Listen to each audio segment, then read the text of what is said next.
Premier essai de la ligne de 30. Ballon qui a été remis dans le champ arrière à Justin Rankin. Rankin court à sa droite. Une excellente course.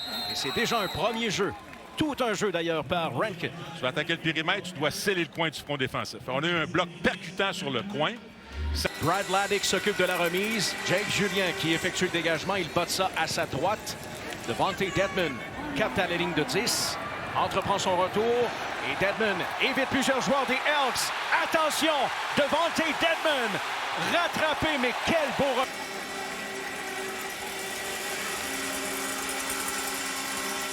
Jake Julien reçoit le ballon. Oh, on s'amène vers lui, c'est bloqué.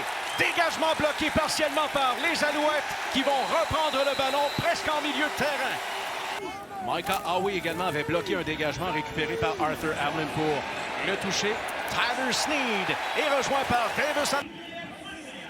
Contre Jalen Garnes, alors avantage Alouette. Mais moi, je suis surpris de voir souvent les consignes. Cette formation-là, j'aimerais ça. Ventrelli, d'après moi, il est assez athlétique pour attraper un ballon. Deuxième essai. Encore diverge à obtenir. On est à la ligne de 10. Alexander décide de courir. Cherche une option de passe. Alexander court. Bingo! Touché, Alouette. Davis Alexander. Un jeu de diverge et Montréal prend les devants. Je peux juste imaginer Davis Alexander aller s'excuser à Justin Moss.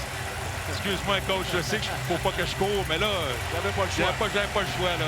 Non, parce qu'on le sent. Hein? On le sent qu'il ne veut pas courir plus qu'il le faut. Il veut lancer le ballon. Mais à un moment donné, là, tu mets un stress sur la couverture de beauté. Maltos Diaz envoie ce ballon vers Javon Leake. Leake, à l'intérieur de sa ligne de 20, capte le ballon. Franchit la ligne de 35, de 40. Il est accueilli par Donovan Manuel notamment. Et c'est un plaqué qui est fait comme quart partant. J'avoue que ça doit être spécial pour lui. Bottée de reprise, c'est envoyé en flèche. Le ballon qui bondit plusieurs fois. C'est récupéré près de la ligne de 15. Devante Dedmon. Encore une fois avec un très bon retour. Dedmon toujours debout. Approche son équipe de la ligne centrale. Quel bon boulot par Devante. Premier essai et les buts de la ligne de 4. La course est faite justement par Nitro. Cette fois, TNT est arrêté. Pas de gain là-dessus. Est-ce que les Elks vont être assez forts physiquement, mentalement pour résister? Deuxième essai et les buts. Le quart des Alouettes cherche. Bon jeu de pied. Très peu de pression exercée par les Elks. C'est lancé. C'est un touché! Tyson Philpott. Il était seul dans le fond de la zone de but. Et c'est un touché. Montréal. Est-ce que ça, c'est probablement l'effet du toucher au sol de Alexander? On a vu clairement trouver des morceaux de terrain qui sont libres. La course est faite du côté droit et c'est une excellente course. Bon jeu de pied de la part du demi-offensif. Wow, Justin Rankin, encore debout, toujours à l'intérieur des limites avant d'être envoyé au sol, au 53 dans le territoire adverse. Quelle belle course par Justin Rankin, premier jeu. Lorsqu'on montrait l'élément graphique sur les plaqués brisés par Travis Tice, vous avez peut-être remarqué que le premier dans la Ligue, c'est ce gars-là, Justin Rankin. Fajardo confie le ballon à Rankin. Rankin qui frappe à une première porte. Et la porte s'est ouverte un tout petit peu. Les Alouettes parviennent à arrêter le demi-offensif avant le premier jeu. Et il y a un mouchoir qui a été lancé. Les Rockets. Les Rockets. Est-ce qu'on y va vraiment? Moi, j'ai l'impression qu'on va aller à la fin. Le ballon qui a été remis en jeu. Troisième essai. Le receveur qui était seul et c'est un touché. Wow! On joue d'audace. Joshua Cephus marque le touché. Ben, Mark Gillen a du cran. Parce que moi, je me disais, on va aller à la pêche, une pénalité avec les nouveaux règlements, toutes les... Premier essai et 10. 12 passes complétées en 15 par Alexander. On opte pour une course et c'est une course payante. Travis Tice tente le refus, réussit sa technique. Gagne des verges de plus avant d'être envoyé à l'extérieur. Une verge à obtenir. Alexander remet le ballon à Tice. Tice est en mesure d'obtenir le premier jeu et même plus. Travis Tice, toujours debout, accroché à la hauteur de la tête, envoyé au sol à l'intérieur du 10. Il a effectué 2 courses d'au moins 21 verges sur cette séquence. Alexander reçoit le ballon, lance à sa gauche, c'est capté 1 contre 1. Philpott. Bingo! Touché Alouette. Tyson Philpott, son deuxième au deuxième quart. Canadien contre Canadien. Philpott contre Ford.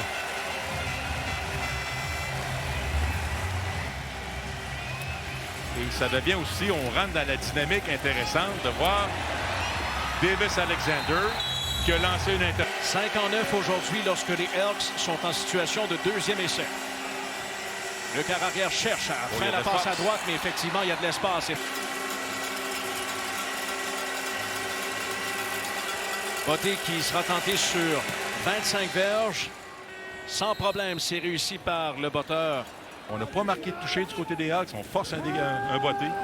Alexander en milieu de terrain rejoint son receveur. Ce sera une superbe récolte. Tyler Snead avec le pivot magique. Snead fonce, fonce, fonce et quitte le terrain.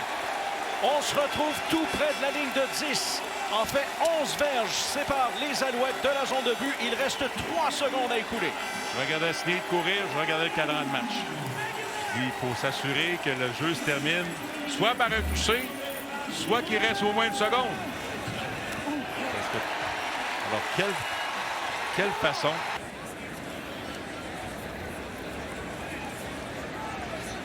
La remise est bonne. Maltos Diaz réussit son botté. Alors comme ça, en un claquement de doigts, on oublie les 3 points qui viennent d'être. Premier essai à reprendre. Fajardo lance rapidement à sa gauche. C'est dangereux puisque Max saisit, mais il est entendu par Anto. Il échappe le ballon et c'est libre. Récupéré par les Alouettes. Alors, est-ce qu'on est... Non, on confirme. Voilà. Kebiananto qui lui fait perdre le ballon. J'ai juste hâte de voir... Pressman, il contribue. De la ligne de 32. Alexander lance. Son receveur est seul. C'est capté. Touché. Tyler Snead. Et les Alouettes augmentent leur avance en début de troisième quart.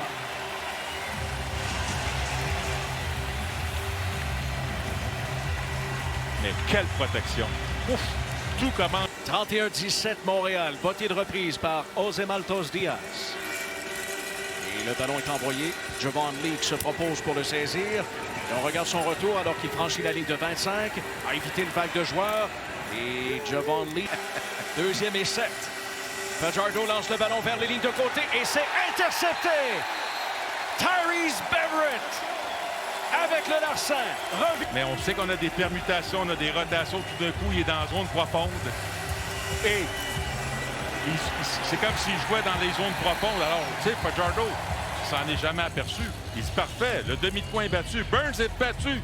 Yes, je m'en vais là. Oups. Hey, le 26, qu'est-ce qu'il fait là? C'est un secondaire. C'est ça, Noel Thorpe. Quelques secondes. Oui, ça se pourrait très bien aussi. Le botté de précision est fait sur 38 verges. El Canyon réussit ce botté. 3 points pour les Alouettes. L'écart est donc de 17. Il va faire la différence. Premier essai, les Elks au 29. On remet dans le champ arrière pour Javon Leake. Leake qui cherche l'ouverture. Très belle poursuite alors que 2 joueurs se sont amenés. Il y avait deuxième essai. Cette fois, 10 verges sont à gagner. Le numéro 10 qui sautille un peu. Il tente une bombe. C'est loin. Essai. Boom! Capté! Superbe! Tyson Philpott! Wow! 1, 2 et 3 pour Philpott!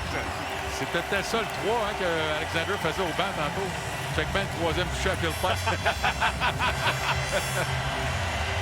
Et Davis Alexander obtient une 4e passe de toucher aujourd'hui. C'est un sommet personnel. Il commence avec une protection. David Baird remet le ballon à son quart. Fajardo lance ça vers la zone de but. Austin Mack.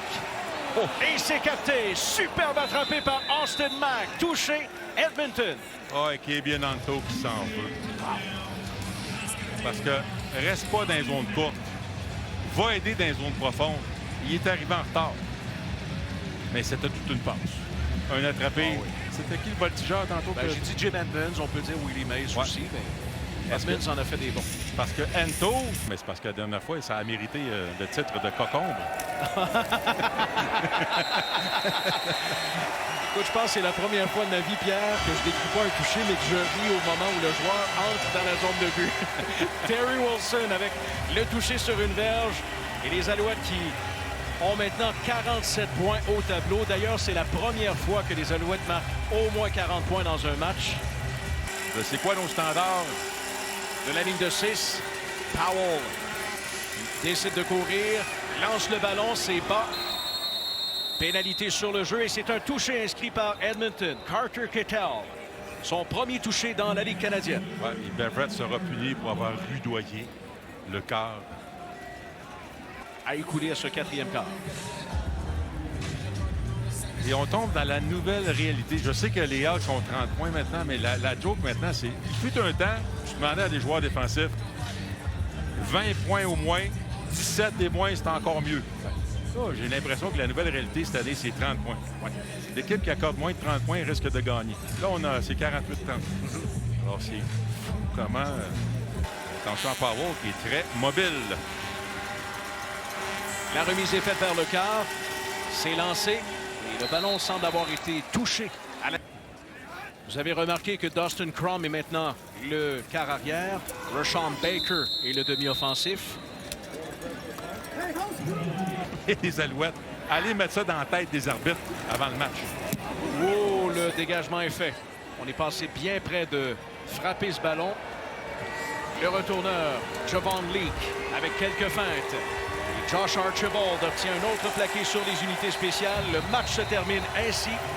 Et à la mi-saison, Jason Maas et les Alouettes ont maintenant 8 victoires en 9 matchs.